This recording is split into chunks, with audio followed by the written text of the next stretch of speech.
Eternal Wedding Collections by Chungat Jewelry. ഇതെല്ലാം എന്റെ കല്യാണത്തിന് വാങ്ങിയതാ. വാവ്, ഇതെവിടുന്നാ? MV Chaco Golden Diamonds Angamaly.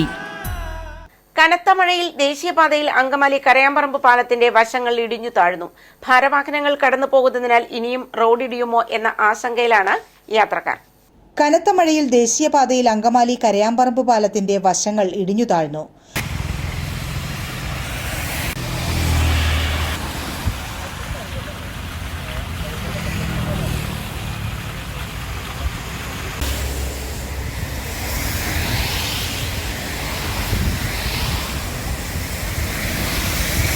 പ്രദേശത്ത് 2 ദിവസമായി മഴ തുടരുകയാണ്.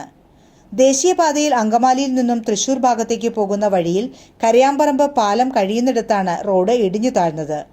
കരയാമ്പറമ്പ് പ്രദേശങ്ങളിൽ നിന്നും അതിശക്തമായി വെള്ളം ഒഴുകി വന്ന് പാലത്തിനോട് ചേർന്ന് ചാടുന്നിടത്താണ് ഇടിഞ്ഞു താഴ്ന്നിരിക്കുന്നത്. പോലീസ് എത്തി താൽക്കാലികമായി റിബൺ കെട്ടി ഇവിടെ മറച്ചിട്ടുണ്ട്.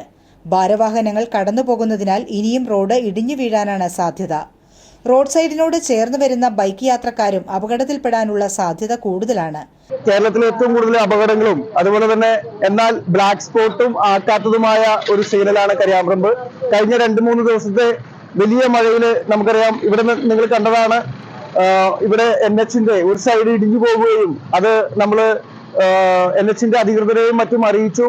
അവിടെ എത്രയും പെട്ടെന്ന് ഒരു സൈഡ് വാൾ കെട്ടി അത് സംരക്ഷിക്കണമെന്ന് ആവശ്യപ്പെടുകയാണ്. അതോടൊപ്പം തന്നെ നമുക്കറിയാം, ഈ അപകടം നടക്കുന്ന ഒരു ദിവസം 1-2 അപകടങ്ങൾ എല്ലാ ദിവസവും നടക്കുന്നതാണ് കരയാമ്പറമ്പ് സിഗ്നലിൽ. തീർച്ചയായിട്ടും ഈ സിഗ്നലിനെ ബ്ലാക്ക് സ്പോട്ട് ആക്കുകയും ചെയ്യണമെന്ന് അഭ്യർത്ഥിക്കുകയാണ്. ഇത് പല പ്രാവശ്യവും അധികൃതരുടെ മുന്നിൽ നമ്മൾ വെച്ചിരിക്കുന്ന ഒരു ആവശ്യമാണ്. ഇനിയും വലിയ മഴ ഉണ്ടാവാൻ സാധ്യതയുണ്ട്. അതുകൊണ്ട് എത്രയും പെട്ടെന്ന് സൈഡ് വാൾ കെട്ടി സംരക്ഷിക്കണമെന്ന് ആവശ്യപ്പെടുകയാണ്.